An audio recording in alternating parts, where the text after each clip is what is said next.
Hey, what's up, y'all? It's Hookah Anonymous, and you are now rocking with Mickey Truth. She live up to her name, not the fame. So make sure y'all subscribe to her channel and stay updated on what's real. Bye. Coming from where I come from, they doubted me, but I came up. I made it through the storm, trying to conquer the world. I made it through the storm, trying to conquer the world. Coming from where I come from, they doubted me, but I came up. I made it through the storm, trying to conquer the world. I made it through the storm, trying to conquer the world. Good reporting ass Mickey. We love you, Mickey. So what's up? It's your girl Mickey Truth, aka Mickey Facts, and I'm back with another video. As always, y'all, all information contained in this video is for entertainment, educational purposes only.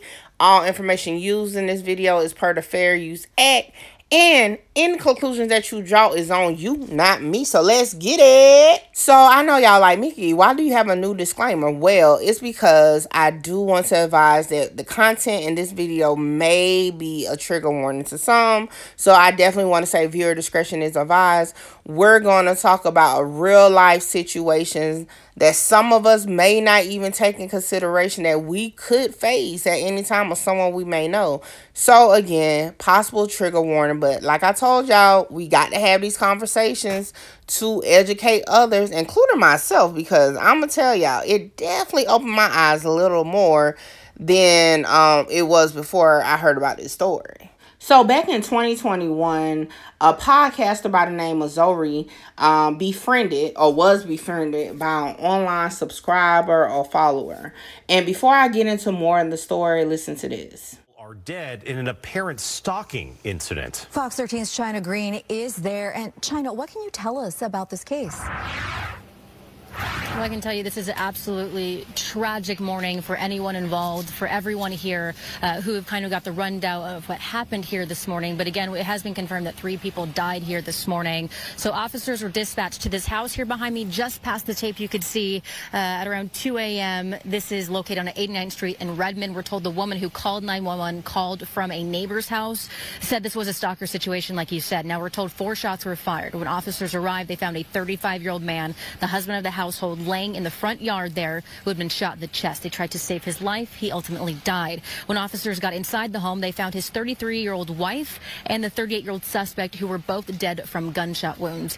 Redmond PD tells us that suspect broke into the home, broke into a window to get in. We're told the suspect did all the shooting here. So he shot the husband, shot the wife who he'd been stalking, and then turned the gun on himself. Now, the man had been stalking the victim for some time now, from what we have been told. However, investigators were not able to. She did file a no contract restraining order against him. However, investigators had yet to serve him that, because we were told that he was a truck driver and he was just always out of the area. But the woman who escaped here that we mentioned here earlier today, we're told that it was the mother of the wife who was killed here. Now, there was some sort of altercation between her and the suspect, who ultimately shot himself. But again, this is an absolutely tragic morning here, and this is going to be a long. So according to news reports and also the Redmond, Washington Police Department, it is stated that Saddam met the suspect in the end of 2021. During that time, it was in an online chat room. Now, it was some reports, not these reports, though, that referred to it as being on Clubhouse. I have not been able to confirm that or not, but it does state online chat room, okay?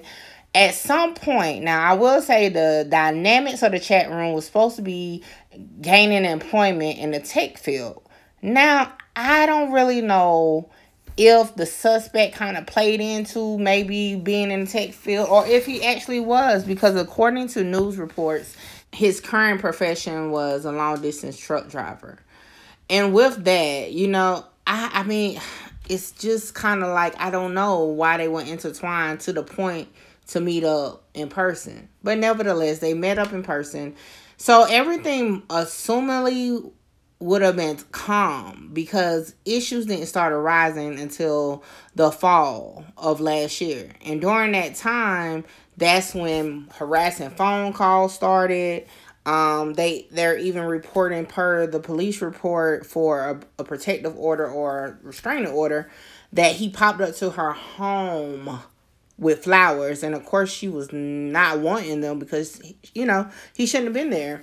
And then it also says that she had surgery and she was so in fear for herself that she didn't even want to like move around, look out the window thinking that he would be there.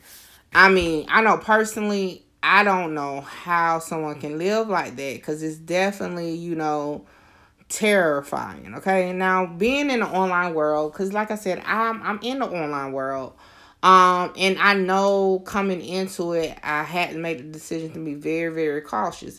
But it is some weirdos. I remember it was people, especially when I first started, calling me through Instagram, and I'm like, why are you calling me through Instagram? Like, people would send me weird stuff in my inbox, and I had to get to the point to not respond. You know, at one point I just wanted to be, you know, come off, you know, friendly. I didn't want to run nobody off that really was rocking with the content. But it came a point where I just had to be what it is. Like, yo, and shout out to y'all that still rock with me for just being like that. But nevertheless, from what I'm picking up on her Instagram page and everything, she was like into meditation, into that type of vibe. It wasn't even like she was like a Playboy bunny online or nothing. I don't know. But according to this news article on ABC7, it does say that back on March 3rd, so just 10 days ago, well, not even 10 days ago, 9 days ago, she filed paperwork to have him served to stay away from her. Unfortunately, they never was able to serve him because he decided to take matters in his own hands and kill her husband, and himself. Now, let me tell y'all that even, like, how sick this guy was, right? So he not only had in his mind, like, I'm going to go do harm to this family, but he broke into the house through her mother's window, okay? Now, the mother was able, like I told y'all before, she was the one who called the police. She was able to escape, okay? But she would have been killed too. That's what time he was on. He wasn't like, he had so much hate in his heart that he wasn't trying to even, this is a sad situation. Again, condolences to the family. I can, like, even reading it has me like, what the world? Now, I will say the police, like I told y'all, does have reports from the victim stating that the suspect was stalking her. It said it got so bad to the point he was calling her like 100 times a day. 100 times a day.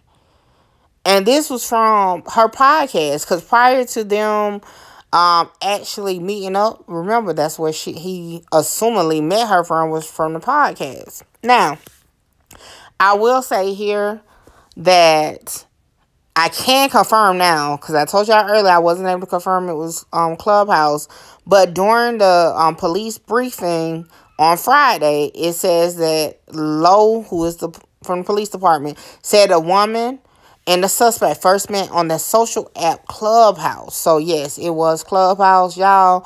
Clubhouse, Instagram, any social media. Please, please, please, please, please be mindful and careful who you let into your actual real life surroundings. Like, oh, I just don't know.